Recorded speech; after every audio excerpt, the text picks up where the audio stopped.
নমস্কার, আপনারা দেখছেন সময় কলকাতা। টলি হলি বলি নিয়ে রয়েছে আমি সৈকত। প্রথমেই চোখ রাখবো একেবারে বলিউডের দিকে। প্রথম থেকেই চর্চার শিরোনামে কাজল টুইঙ্কেল টক শো। কফি কাউচে বসে সেলেবদের হাড়ির খবর বের করতে দুই নায়িকার জুড়ি মেলাভার। এবার ফারহা খানকে কাজ নিয়ে প্রশ্ন করে নিজেরই জবাববাণে বিদ্ধ Kajol Twinkle. Two much with Kajol and Twinkle talk show এর এক পর্বে সম্প্রতি অতিথি হিসাবে হাজির ছিলেন ফারহা খান এবং অনন্যা পান্ডে। সেখানেই ফারহাকে কাজলের মন্তব্যে ক্ষুব্ধ হন নেটিজেনদের একাংশ। কাজল বলেন, আজও বলিউডে প্রাসঙ্গিক ফারহা, অন্তত ফারহা নিজে সেটাই বিশ্বাস করে। এতেই অপমানিত হন ফারহা, যদিও ছেড়ে কথা বলেননি ফারহাও। ওই পর্বেই কাজলের বিদ্রূপ বাণের যথাযোগ্য উত্তর দেন ফারহা খান। ফারহা বলেন, কাজলের বলা শব্দটা পছন্দ হয়নি। তার মতে প্রতিটি মানুষই কোনো না কোনোভাবে প্রাসঙ্গিক, আর সেটা কাজ না করলেও। পরিচালকের মেজাজের আভাস পেয়ে ড্যামেজ কন্ট্রোল করতে নামে কাজল।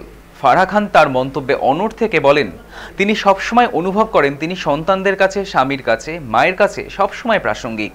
আর কাজলের ব্যবহার করা শব্দটায় আপত্তি রয়েছে, কারণ যারা কাজ করেন না এটা তাদের জন্য অপমানজনক। নেটপাড়ার দাবি, বদমেজাজি কাজলের জন্য এটা যোগ্য জবাব। কেউ বা বলেন, এটা কি বলে ভদ্র ভাষায় মুখে ঝামা ঘষে দেওয়া।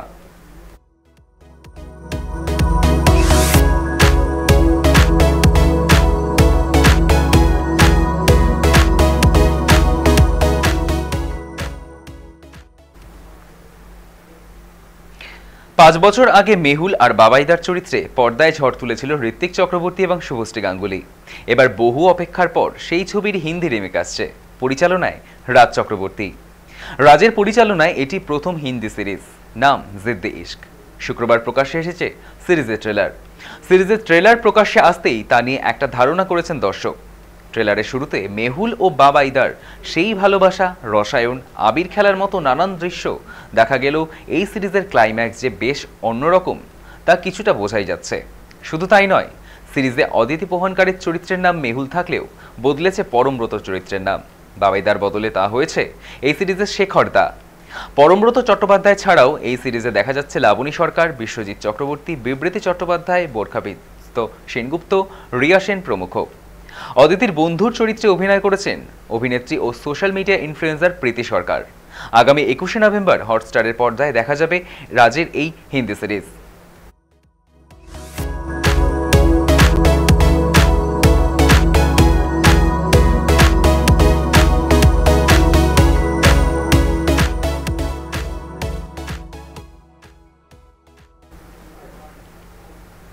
সিঙ্গাপুরের নর্থ ইস্ট ফেস্টিভ্যালে যোগ দিতে গিয়ে 19শে সেপ্টেম্বর সাঁতার কাটার সময় রহস্যজনকভাবে মৃত্যু হয় জুবিন গার্গের। তারপর থেকেই শোকস্তব্ধ অসম। এদিকে যখন জুবিনের মৃত্যুর বিচার চেয়ে আসাম জুড়ে ঝড়, তখন এমন আবহে অসুস্থ হয়ে হাসপাতালে ভর্তি গরিমা। আসামের স্থানীয় সংবাদ মাধ্যম সূত্রে খবর, গত মঙ্গলবার অসুস্থ বোধ করায় রাতেই তড়িঘড়ি গুয়াহাটি হাসপাতালে ভর্তি করা হয় গরিমাকে। স্বামী বিয়োগের মানসিক ধাক্কায় এক প্রকার বিপর্যস্ত হয়ে পড়েছেন তিনি। ফলত ভয়ানক মানসিক চাপের মধ্যে দিয়ে যেতে হচ্ছে তাকে, যার ফলে দুর্বল হয়ে পড়েছেন গরিমা। চিকিৎসকেরা জানিয়েছেন জুবিন পত্নীর শরীরে জলের পরিমাণ কমেছে। রাতের পর রাত না ঘুমিয়ে শোক সামলাতে না পেরে ভীষণ রকম দুর্বল হয়ে পড়েছেন তিনি। ইতিমধ্যেই বেশ কিছু পরীক্ষা করানো হয়েছে। রক্ত পরীক্ষার পাশাপাশি গরিমার আল্ট্রাসাউন্ড, ইসিজিও করানো হয়েছে।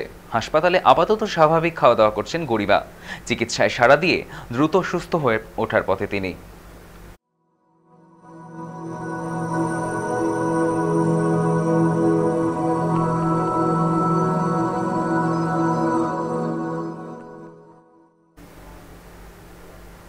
ছবির সেটে নাকি খুব হাসি খুশি আরিয়ান। প্রত্যেক অভিনেতার সঙ্গে মিলেমিশে থাকতে ভালোবাসেন, কিন্তু ক্যামেরার সামনে এলেই কেন বদলে যান তিনি? সেই কারণ প্রকাশ্যে আনলেন দ্য ব্যাংক অফ বলিউডের অভিনেত্রী মোনা সিংহ। তার ওয়েব সিরিজ রমরমিয়ে চলছে, কিন্তু সাফল্যের পরেও তার মুখে হাসি নেই। ফটোগ্রাফারদের সামনে এখনও সেই গম্ভীর মুখে দাঁড়ান আরিয়ান খান। শুটিং সেটের অন্দরে ঠিক কেমন শাহরুখ পুত্র?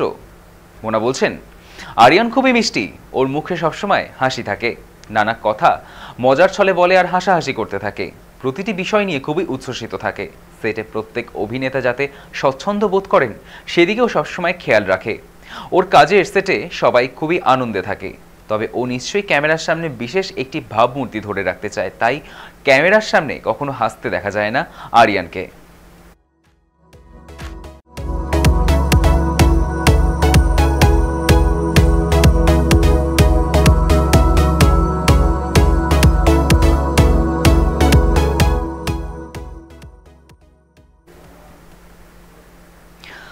টলিউডে তার বহু বছরের জার্নি।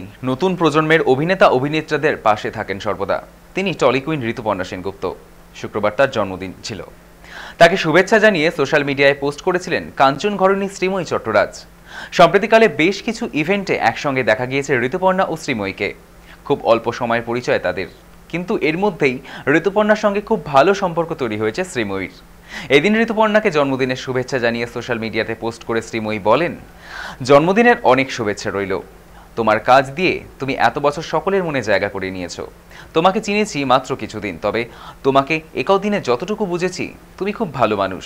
তোমাকে রক্তের সম্পর্ক থেকেও বেশি কিছু মনে হয়। এই আবেগঘন পোস্টে বেজায় আপ্লুত ঋতুপর্ণা।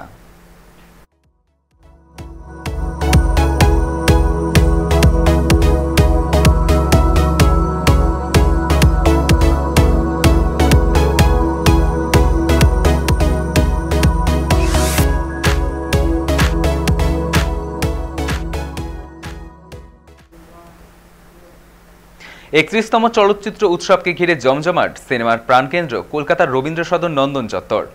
শনিবার ফিল্মোৎসবের দ্বিতীয় দিনে শিশির মঞ্চে বিকেল 4টায় থাকছে সিজার দাসের মুভিং ফোকাস এবং অনুপ সিংয়ের একটি নদীর নামের স্পেশাল স্ক্রিনিং। শনিবার সকাল 9টায় নন্দন 1-এ থাকছে বিদেশি ছবি দ্য হোয়াইট ব্রাঞ্চ। এখানেই দুপুর 2টোয় থাকছে মরক্কোর সিনেমা আফ্রিকান ব্লাঙ্কা। সন্ধ্যে 7টায় নন্দন 1-এ দেখুন সত্যজিৎ রায় পরিচালিত অরণ্যের দিন রাত্রি। অন্যদিকে নন্দন 2-তে সকাল 11টায় থাকছে রাজ খোসলার বোম্বাই কাবাবু। দুপুর 1:30টায় এখানেই থাকছে কাংবো আলতি। সন্ধ্যে 6:30টায় নন্দন 2-তে পরিচালক বেদব্রত পাইনের দেজা ভুর স্পেশাল স্ক্রিনিং রয়েছে। নন্দন 3-তে বিকেল 5টায় থাকছে দ্য এলিফ্যান্ট হেভেন এবং হোয়ার ইজ মাই হোম। রবীন্দ্র সদনে দুপুর 1:30টায় বিমল রায়ের দো বিঘা জমিন রয়েছে। এখানেই সন্ধ্যে 6:30টায় থাকছে হালুম।